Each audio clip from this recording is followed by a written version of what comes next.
Presidente da República fala de ameaças recentes de supostos homens armados da Renamo em Manica e Tete. Hospital Central de Maputo queixa-se de insuficiência de sangue para responder à atual procura dos pacientes. Sérgio Moro nega ter agido com parcialidade no julgamento de Lula da Silva.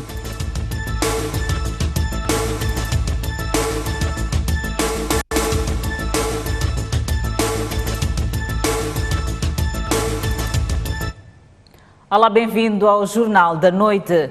O Presidente da República, Filipe Nyusi, exigiu ações enérgicas por parte da liderança da Renamo para acabar com a onda de intimidações protagonizadas por homens armados da Renamo nos distritos de Moatize, em Tete e Baro e Manica.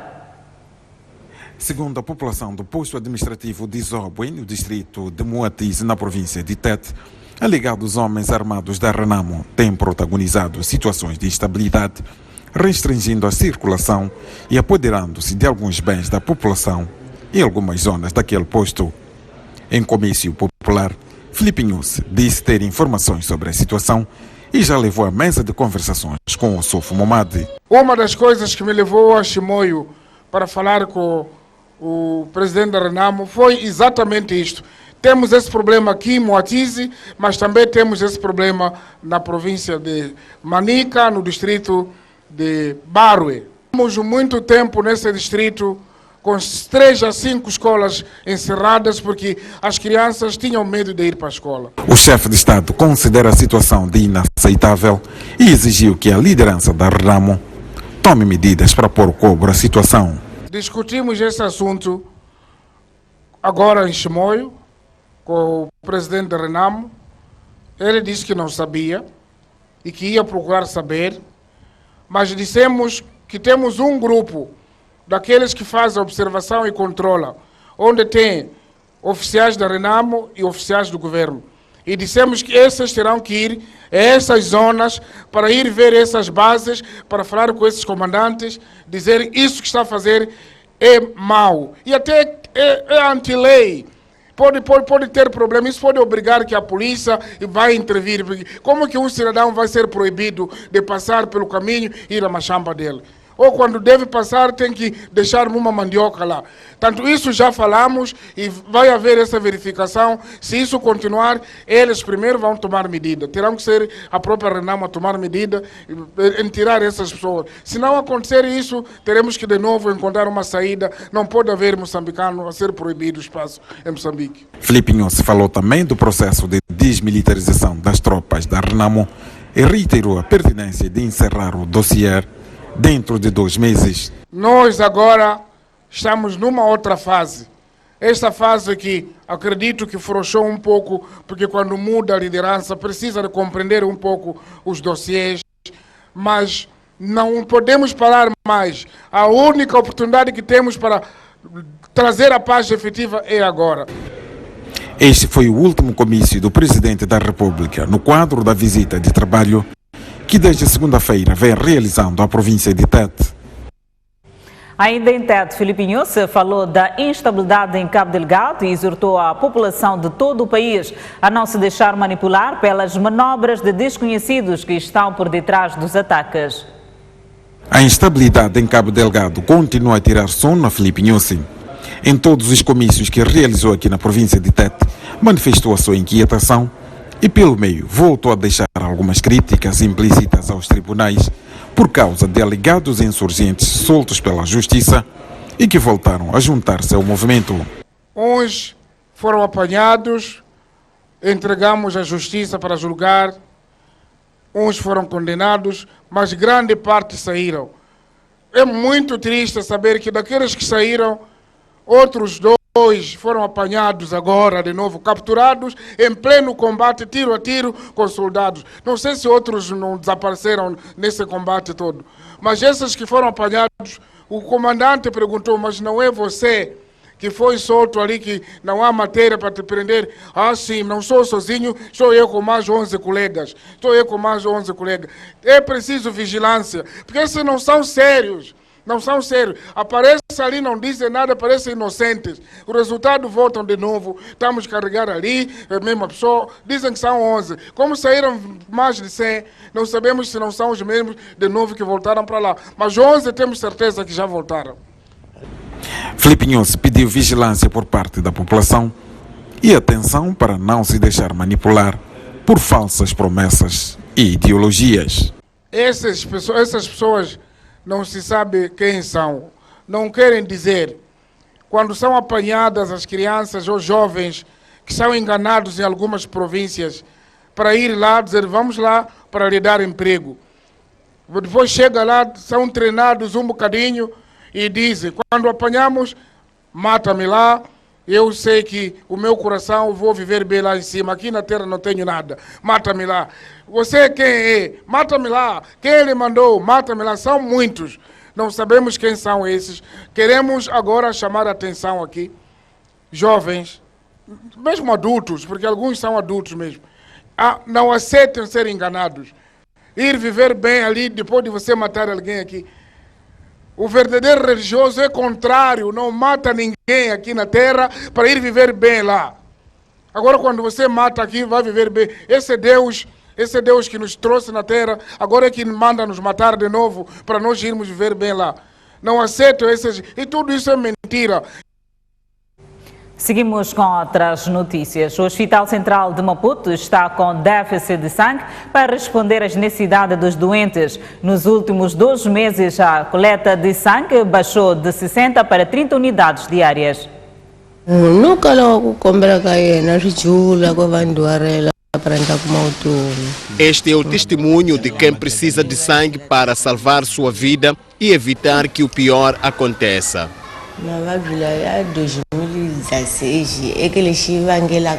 Chama-se Olinda Macaring e tem 62 anos de idade. Em 2016 foi-lhe diagnosticado o cancro do colo do útero. Depois de contrair a doença, o seu marido a abandonou e atualmente vive com os seus netos.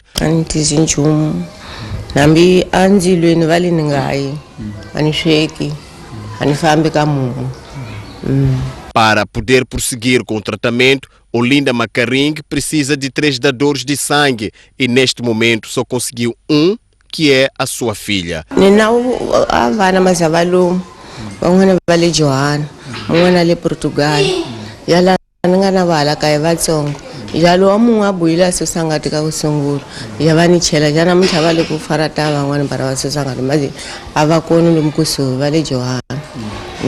Tem que levar na macunica cangate só, como tu pode levar no banguane.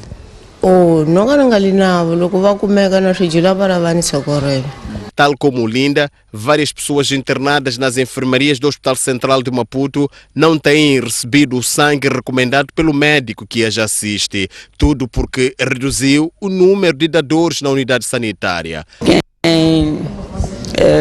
Garante o estoque de sangue nos bancos de sangue são os dadores voluntários. Então, não temos muitos dadores voluntários a ponto de termos um estoque de sangue suficiente para podermos responder a todas as solicitações.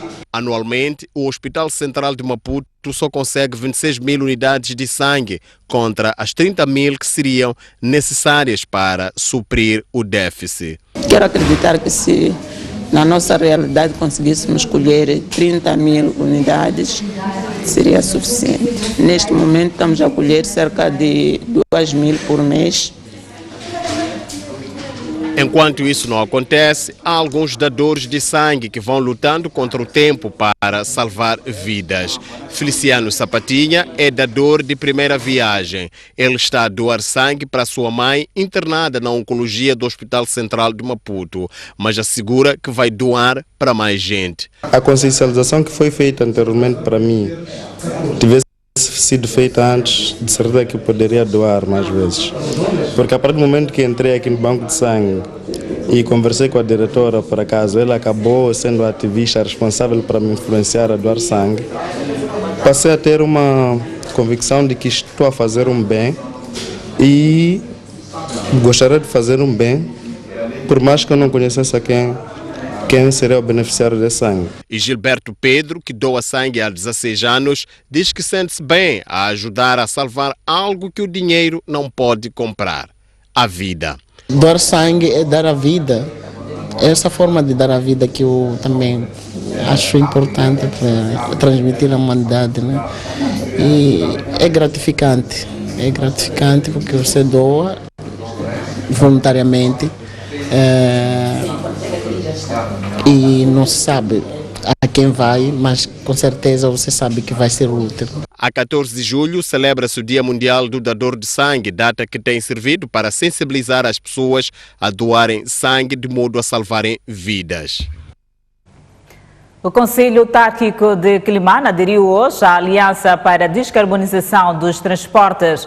Trata-se de uma organização internacional dedicada a reduzir para zero a emissão do carbono nos transportes até 2050.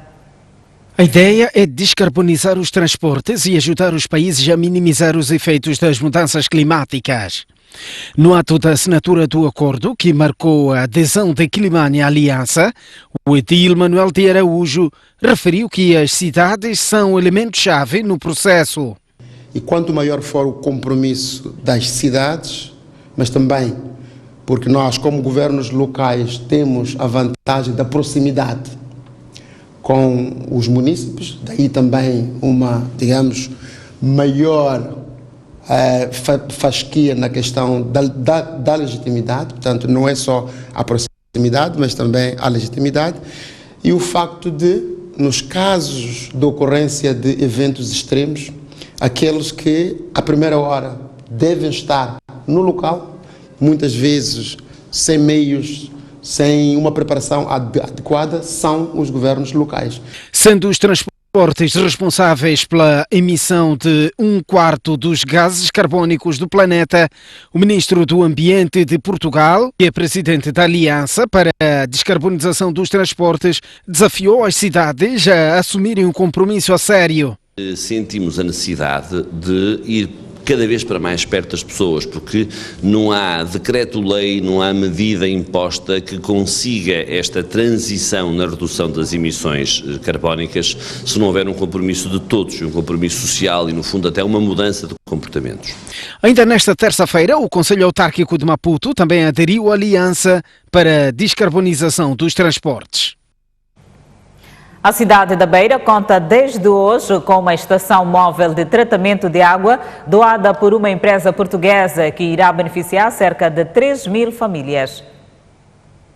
Esta estação móvel de tratamento de água foi montada no bairro da Manga, na zona de Seixmeio, com a mesma cuja aquisição e montagem custou cerca de €500 mil, disponibilizados por uma empresa de águas de Portugal e o FIPAG, no âmbito da solidariedade para com as vítimas do IDAI. Cerca de 3.000 famílias residentes nesta área passarão a consumir água potável. O sistema foi montado nas imediações desta lagoa denominada Nhone, uma lagoa de regime constante e com capacidade para ligações domiciliárias. O sistema funciona de uma forma bastante simples, como outras estações de tratamento. Tem a fase de captação, tem a fase de decantação e depois portanto, o pré-tratamento. Depois desse pré-tratamento, portanto, é quando já se faz o tratamento para sair água potável, que, portanto, temos 2 reservatórios, um de 10 mil litros, outro de 20 mil litros, portanto, de água potável. E é essa capacidade, portanto, são essas reservas que são, portanto, distribuídas. As 3.000 famílias vão ter água 24 horas. E é importante frisar que essas 3.000 famílias não tinham acesso à água. Portanto, a partir de agora, vão passar a ter água 24 horas por dia. Nesta primeira fase, as pessoas não estão a pagar, mas há uma comissão de gestão de fontenários. Como devem perceber, há aqui custos incluídos no tratamento, na própria energia, nos produtos químicos, para que as pessoas tenham acesso à água. Então, numa primeira fase, há uma comissão de gestão de fontenários e depois, numa segunda fase, portanto, vamos tentar ver qual é a capacidade que as pessoas têm para pagar essa água. O sistema móvel de tratamento de água, que numa primeira fase irá funcionar da base de um gerador, foi inaugurado pelo governador de Sofala e pelo ministro português do Ambiente. A captação da água nesta lagoa e o tratamento que está a ser feito está em função dos níveis do reservatório. O distrito de Vanduze vai beneficiar do financiamento de 3 milhões de dólares para projetos de agronegócio. Na fase piloto, o programa deverá criar mais de 1.000 postos de emprego.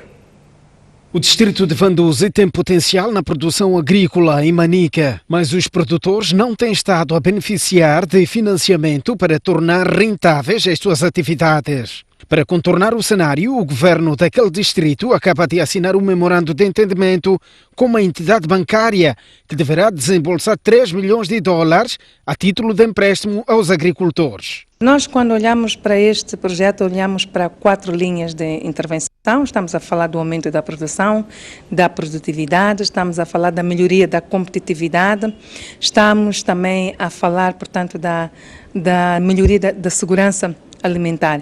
E mais do que isso, também estamos a falar, portanto, de um projeto que visa financiar pequenos produtores, visa também financiar jovens finalistas dos institutos. Na ocasião foi anunciada uma linha de financiamento de 3 milhões de dólares para a fase piloto do programa, que visa colocar Vanduze no topo das atenções no que concerne à prática da agricultura sustentável. Mobiliza recursos, mas em termos de uma linha, estamos a falar mais ou menos 3 milhões de dólares. Nós vamos financiar os nossos futuros clientes, que nesses casos são estudantes dos institutos politécnicos, e vão receber o nosso financiamento através de várias formas, que é para produzir e poder colocar no mercado. Neste momento estão a ser estudados mecanismos de avaliação de risco aos potenciais beneficiários dos empréstimos bancários para o desenvolvimento do agronegócio. O índice de produção das empresas do setor da indústria extrativa registrou a maior desaceleração dos últimos 5 trimestres. De acordo com o Instituto Nacional de Estatística, a produção do ramo reduziu para 2% no primeiro trimestre deste ano. A economia nacional desacelerou em 0,5 pontos percentuais para 2,5% no primeiro trimestre deste ano, contra 3% do fecho de 2018. Mesma tendência de queda registrou-se no índice de produção do ramo da indústria extrativa. Contas do Instituto Nacional de Estatística indicam que houve uma redução do produto interno bruto deste setor para 2% entre janeiro e março de 2019, após uma aceleração de 15,2% no quarto trimestre de 2018, 9,6% no terceiro trimestre, 9,7% no segundo e 7,7% no primeiro. Em termos globais, o comportamento da atividade econômica entre janeiro e março de 2019 é atribuído ao setor terciário, que cresceu 2,7%, com destaque para os ramos de aluguer de imóveis e serviços prestados às empresas, com crescimento na ordem de 5%, seguido de transportes, armazenagem, informação e comunicações com 3,3%. 3 pessoas estão contas com a PRM em Gaza indiciadas de roubo de cerca de 500 mil meticais. A vítima foi interceptada na entrada do banco onde pretendia efetuar o depósito. Estes homens estão a contas com a PRM sob suspeitas de terem assaltado com recurso a uma pistola um cidadão que pretendia entrar numa agência bancária para depositar dinheiro na Vila da Macia, em Gaza. Para lograr os seus intentos, o grupo disparou alguns tiros para ameaçar a vítima, tendo de seguida levado consigo cerca de 500 mil meticais. O caso foi denunciado pela população à PRM, que deteve o grupo cerca de 3 horas depois, numa operação que culminou com a apreensão de 2 viaturas supostamente usadas no crime e a recuperação de 170 mil meticais do dinheiro roubado. Tomamos conhecimento, bloqueamos o distrito, os pontos de entrada e de saída, e os indivíduos, sentindo-se encurralados, optaram por abandonar as viaturas, mas porque tínhamos conhecimento das características específicas das 2 viaturas em que se faziam transportar, incitamos diligências que efetivamente culminaram com a captura de 3 indiciados de prática deste crime. Chamamos a atenção para que tenham uma atenção redobrada e sempre que quiserem fazer transporte de somas avultadas de dinheiro, o mais seguro é que contactem as autoridades policiais para que auxiliem neste processo, para que não tenhamos casos de género. Por sua vez, os cidadãos detidos confirmaram que a polícia encontrou o dinheiro e a arma de fogo nas suas viaturas, mas negam sua participação no crime. Mandaram parar com a polícia em Magul. Foi apanhado em Magul. Eu estava andando no meu carro sozinho, ia buscar meu cunhado, os dois que estão com eles. E me mandaram, disseram que vinham, que eram só um suspeito de roubo. Então, dali viemos até a esquadra, da esquadra foram encontrar a eles, vieram comigo com eles, chegaram, me deteram, exigiram o carro apanharam essas coisas aqui dentro do meu carro. Mas já havia emprestado de alguém o carro. O grupo encontra-se detido no comando distrital da PRM na Vila da Macia. Já na cidade de Maputo, um homem está detido em conexão com o roubo de uma viatura da empresa onde trabalhava há 8 meses. São dois amigos de longa data que, para além da amizade, hoje partilham as algemas e a cela. Este trabalhava como motorista numa determinada empresa, onde supostamente aproveitou-se da plena confiança dos seus patrões e, com auxílio do seu comparsa, falsificaram a chave de ignição do carro. Trouxe o carro e o resto era para a gente conversar depois do carro ter saído. Então não chegamos de aprofundar mais. Este outro é apontado como o alegado mentor do esquema, que depois de concretizar o roubo já levava o carro para parte incerta e só foi neutralizado depois que se envolveu em acidente de viação na zona do Zempeto. Havia um amigo nosso em comum que conhecia o Said, né? Foi esse que veio ter comigo. Do tipo, ele conhecia alguém que pudesse conseguir um carro. Foi daí que ele me indicou, aliás, chamou o Said e conversamos, nós os três. Esta chave é falsa, uma chave contrafeita, e foi justamente assim que conseguiram pôr o carro a funcionar e retirar esta mesma viatura da empresa e desapareceu. Os casos e os dados foram apresentados à nossa subunidade, que imediatamente foram intentadas diligências que conduziram naturalmente com a sua detenção e recuperação agora da viatura. Os proprietários da viatura dizem que foi possível identificar os envolvidos através das câmaras de vigilância. Convido a um breve intervalo, voltamos dentro de instantes. Até já.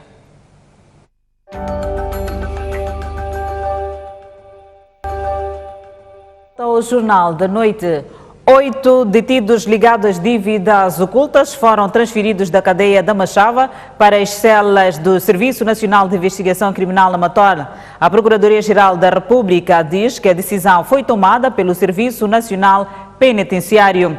Este comunicado do Ministério Público confirma a transferência dos acusados de envolvimento no esquema das dívidas ocultas. Entretanto, já vinham circulando informação nas redes sociais sobre a transferência dos detidos. A Procuradoria diz que qualquer esclarecimento sobre a transferência deve ser solicitado ao Serviço Nacional Penitenciário, SERNAP. A STV esteve esta noite no local para onde foram transferidos os detidos, mas não foi permitido que lhe fizessem imagem do lado de fora do edifício. Além dos detidos que estavam na cadeia da Machava, há outros detidos que estavam na cadeia civil. Seguimos com outras informações. Já a corrupção, sobretudo o caso das dívidas ocultas, colocam em causa o financiamento do segundo relatório da revisão de Moçambique e pesquisa sobre a corrupção em África. O Mecanismo Africano de Revisão de Pares, um órgão que avalia a governação em alguns países da África, teve dificuldades de produzir o segundo relatório sobre Moçambique, alegadamente devido ao caso da dívida ilegal supostamente contraída pelo governo. Não queira imaginar o quão foi a negociação, a diplomacia que andou à volta disso para convencer os financiadores que o processo do MARP é um processo limpo, como aconteceu da outra vez que foi limpo. Foi uma diplomacia, graças a Deus conseguimos, fizemos a avaliação, não foi ao nível da primeira, porque os fundos não atingiram aquele nível. As dificuldades foram reveladas durante uma reunião de divulgação do segundo relatório de revisão de Moçambique, realizado na cidade de Pemba, em Cabo Delgado, onde alguns cidadãos exigem ações urgentes para evitar que o povo continue a perder confiança e apoios devido à corrupção. Devia ser assim, como quem mata um mosquito. Picou, você sentia doer, logo bateu. Não há nada de esperança. Agora, está a sentir pico de um mosquito. Você ainda vira a cara, quer ver que tipo de bicho é, em que posição está, não sei quando. Acaba lhe deixando a malária e ele vai embora para pronto, você que fica doente. Se a justiça não for forte, sempre a corrupção não vai diminuir, porque as pessoas estão se copiando. Hoje faz esse, depois não surge nada, o outro está fazendo, mas tem que punir exemplarmente para não continuar a se fazer essa corrupção. Entretanto, apesar da corrupção estar longe do fim, Moçambique continua a registrar sinais de mudanças. É um dos 3 países africanos que conseguiram produzir 2 relatórios de avaliação governativa desde que foi criado o Mecanismo Africano de Revisão de Pares no ano 2002. Seguimos com a página internacional. O ministro da Justiça do Brasil, Sérgio Moro, nega ter cometido irregularidade no julgamento do caso Lava Jato, que levou Lula da Silva à prisão. A reação de Moro é em resposta à divulgação de mensagens secretas entre o juiz e os promotores do caso Lava Jato. Promotores do caso Lava Jato e o atual ministro da Justiça e da Segurança Pública do Brasil, Sérgio Moro, negam a acusação de ter havido parcialidade no julgamento do ex-presidente do Brasil, Lula da Silva, condenado a 12 anos e 11 meses de prisão. A polêmica sobre o caso Lava Jato surge após a divulgação de conversa privada entre Moro e os advogados da acusação. O portal Intercept revela que as duas partes teriam combinado as fases do julgamento do caso Lava Jato. Por outro lado, dizem que os mesmos terão analisado a consistência das acusações, bem como impedido Lula de gravar uma entrevista com a Folha de São Paulo. Os promotores do caso Lava Jato condenam o site que publicou tal informação, afirmando que, além de não revelar a fonte criminosa, a Intercept nem sequer deu oportunidade aos acusados de reagir, um grave erro jornalístico. Já Moro diz que as mensagens reveladas estão totalmente descontextualizadas e, mesmo assim, não revelam nenhuma anormalidade. O portal Intercept disse ter ainda mais conteúdos secretos por revelar. O grupo de manifestantes diz que vai nomear 8 membros para formar o governo de transição do Sudão, incluindo um primeiro-ministro. A medida corresponde à proposta de um governo de transição de 8 civis e 7 militares, apresentado pelo primeiro-ministro da Etiópia. A mediação do primeiro-ministro da Etiópia, Abiy Ahmed, está a trazer soluções ao impasse político entre militares e civis no Sudão. Após o encontro com o chefe da junta militar, Abiy Ahmed revelou a sua proposta de criação de um governo de transição constituído por 15 membros, dos quais 8 civis e 7 militares. Em reação, a oposição e o grupo de manifestantes aplaudiram a proposta e dizem que vão nomear 8 membros, sendo que um deles é o antigo secretário executivo da Comissão Econômica das Nações Unidas em África, Abdullah Hamdok, que vai ocupar o cargo de primeiro-ministro. A junta militar ainda não reagiu à proposta de Abiy Ahmed. A crise política no Sudão voltou a agravar-se quando as forças militares dispersaram violentamente manifestantes em Khartoum, provocando a morte de 118 pessoas. Entretanto, as autoridades falam de 61 mortos. Cerca de 100 pessoas foram assassinadas domingo último no Mali. Suspeita-se que o ataque tenha sido cometido por homens armados da etnia Fulani em retaliação ao massacre ocorrido em março. Em menos de 2 meses, Mali volta a registrar mais um massacre. Desta vez, 95 pessoas morreram na calada da noite de domingo na vila de Dogon, localizada no centro do Mali. Várias casas foram queimadas e os animais foram abatidos. Há receio de que o número de mortos aumente, uma vez que numa aldeia habitada por mais de 300 pessoas, apenas 50 foram localizadas. O principal grupo suspeito deste massacre é a etnia Fulani, que no passado março perdeu mais de 150 membros, vítimas de ataques de caçadores da vila de Dogon. As duas etnias têm um passado histórico de rivalidades. A etnia Fulani é acusada de apoiar grupos islamitas com ligações com o grupo Al-Qaeda. O secretário-geral das Nações Unidas, António Guterres, diz-se chocado com os massacres de Mali e apelou às partes a livrar-se de ódio e vingança. Convido a um breve intervalo, mas antes a previsão do estado do tempo para amanhã. Para a zona sul do país, prevê-se uma máxima para Maputo 31, 16 de mínima, Xai-Xai 30 de máxima, 18 de mínima, Inhambane 27 de máxima, 19 de mínima. Seguimos para a zona centro do país, Beira 27 de máxima, 19 de mínima, Quilimane 28 de máxima, 17 de mínima, Chimoio 24 de máxima, 12 de mínima, Tete 28 de máxima, 18 de mínima. Por fim, a zona norte do país. Nampula, 27 de máxima, 19 de mínima. Pemba, 29 de máxima, 19 de mínima. Lixinga, 23 de máxima e 11 de mínima.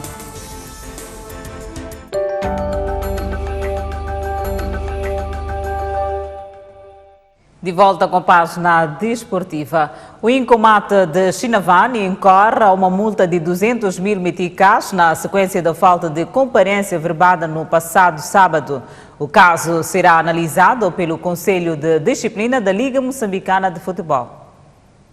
Naquela que é tida até então como a grande mancha do Campeonato Nacional de Futebol, o Incomate de Chinavane averbou no passado sábado falta de comparência e derrota de 3-0 por não se ter deslocado a Nacala, onde devia jogar com o desportivo local em jogo da 6ª jornada do Moçambola.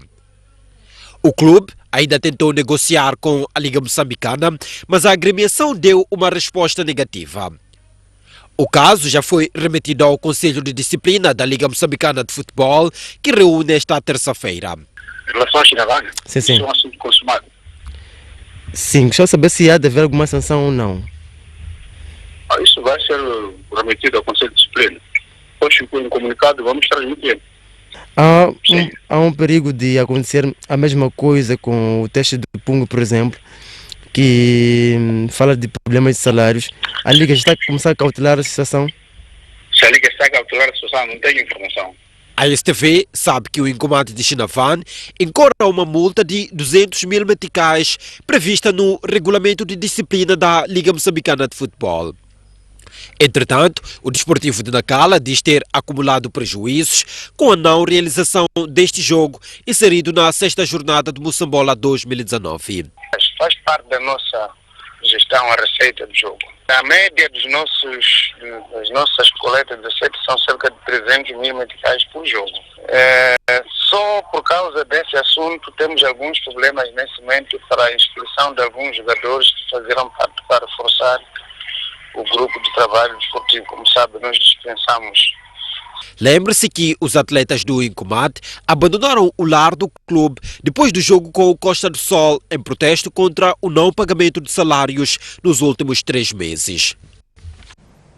Ferroviário de Maputo e a Politécnica iniciam sexta-feira a disputa da final da Engine Maputo Basket num play-off a melhor de 5 jogos. A partida terá lugar no pavilhão do Machaquén pelas 18h15. 2 anos depois, Ferroviário de Maputo e a Politécnica voltam a decidir o título de campeão da cidade de Maputo de basquetebol, com apenas uma derrota na fase regular, por sinal diante do Costa do Sol, e num jogo em que utilizou atletas júniores, o Ferroviário de Maputo é claramente favorito a conquistar o campeonato da cidade de basquetebol em senhores masculinos. Depois de, ano passado, ter caído aos pés do Machaquén nos quartos de final da prova, a Politécnica faz uma prova a considerar, porquanto deixou para trás nas meias um candidato ao título, Costa do Sol. O jogo dos play-off da final está agendado para sexta-feira, às 18h15, no pavilhão do Machaquén. Já no domingo, 16 de junho, temos o jogo 2, para na terça-feira realizar-se o jogo 3. Penso que a equipa da Politécnica foi É uma equipa nova, foi a equipa surpresa neste campeonato.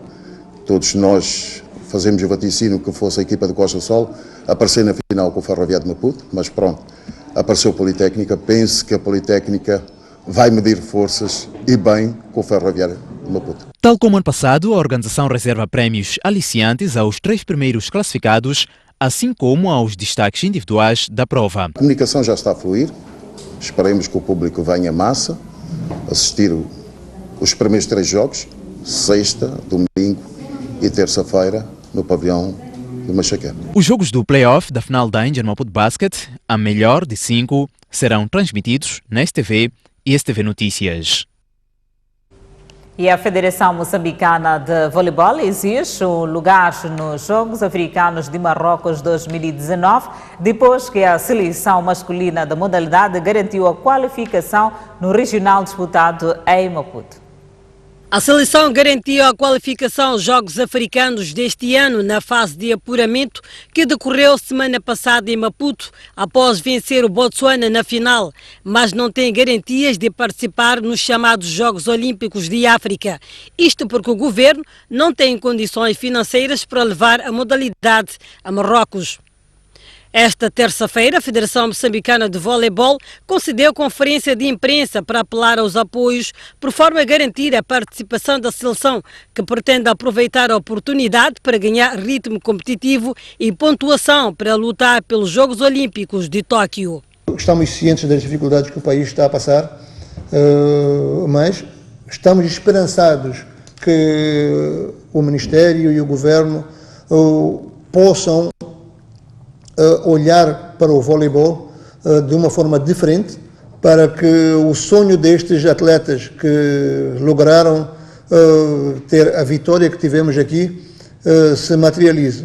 Aliás, segundo o organismo que gera o voleibol, muito mais do que o governo, que só levar os Jogos Africanos apenas modalidades que garantam o pódio, deve olhar para o esforço dos atletas que garantiram a qualificação. Podemos não ir em nenhuma modalidade mesmo, porque não é só estar presente para estar no pódio, é necessário ter uma boa preparação para poder estar no pódio. A única modalidade, modesta parte, que provavelmente possa estar no pódio é o voleibol. Se não, vejamos. Estivemos presentes na qualificação para o Campeonato do Mundo em Abuja. Alguns meses depois estaremos no Sal. É uma outra preparação que vamos ter. Para já, o governo ainda não definiu as modalidades que vai levar aos Jogos Africanos, que terão lugar em Marrocos de 23 de agosto a 3 de setembro próximo.